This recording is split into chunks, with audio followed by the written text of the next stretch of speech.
Is local Western dating worth the effort right now? Let's talk about it, shall we? Right now, I'm going to have to say no. Not just because I completely agree with all you guys. Hey, the system in local Western dating is 100% rigged against men. And who wants to participate in something like that? Like who? But also because I have a few personal experiences that I've seen firsthand with this that I also want to share with you. You see, a while back, I had a guy friend. He was very important to me, very close.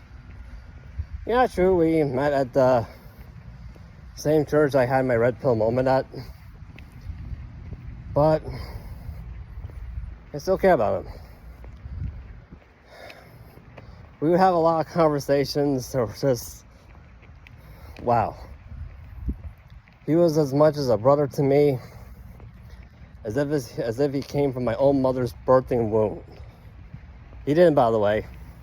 He was a friend that was family and bond to me. He was. He got married to a woman that was a little bit older than he was. Didn't really pay much attention to it at the time. They became professional missionaries, where they did missionary work overseas. I was at their wedding.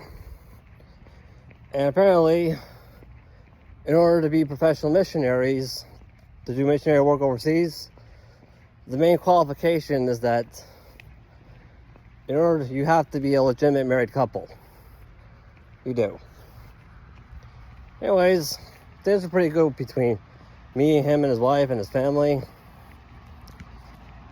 But then my red pill moment happened. That's on this YouTube channel. I showed it to him, and things went spiraling downhill from there. He and his family, they started acting like completely different people. It was like they were actually looking for some way to make me a bad guy. He and his mom, because his mom was dragged into it. Well, he did drag his mom into it. Don't even get me started on that one. They made it perfectly clear that they would never approve of Carlene. Like, they were always looking for...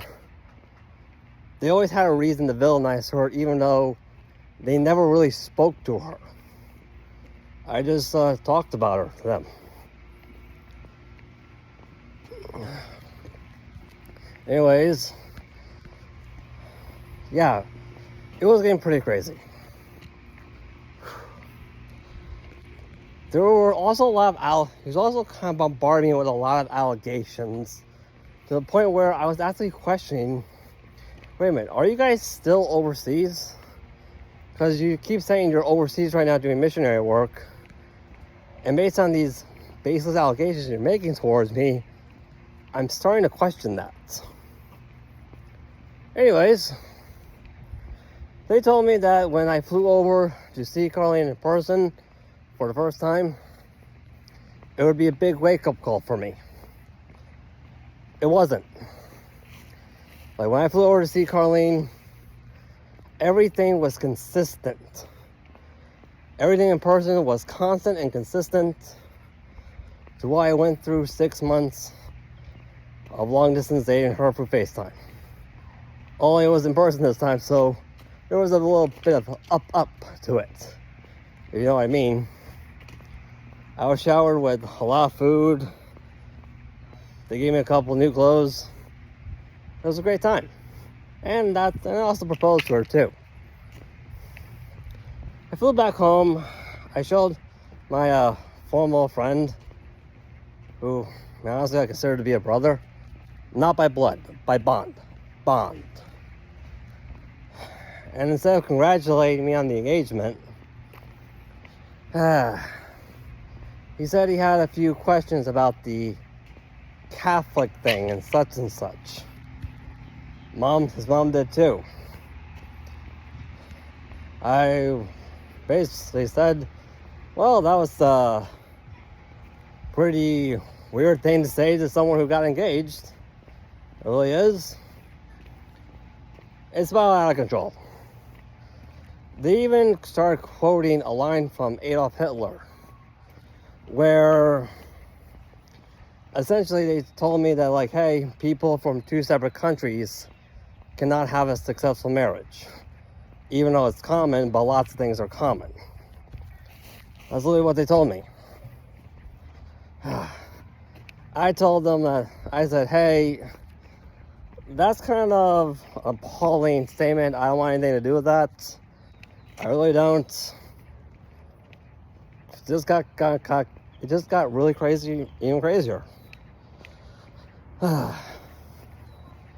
Anyways, they also did the whole thing where they said that, hey, the moment Carlene moves here, she gets her green card, she's going to leave you immediately and divorce you and take you out and smuggle you with alimony. I'm like, first of all, there's no longer permanent alimony here in the state of Florida. Also, a green card alone does not give you immunity from deportation. Instead of being humbled by that, they just got even more triggered and more infuriated. Accusing me of saying, hey, you're only willing to listen to yourself.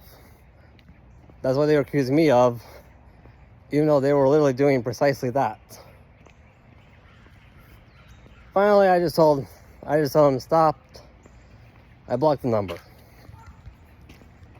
As for why things got so crazy, I have no idea. I'll leave that to you guys. Point is, from that experience of mine,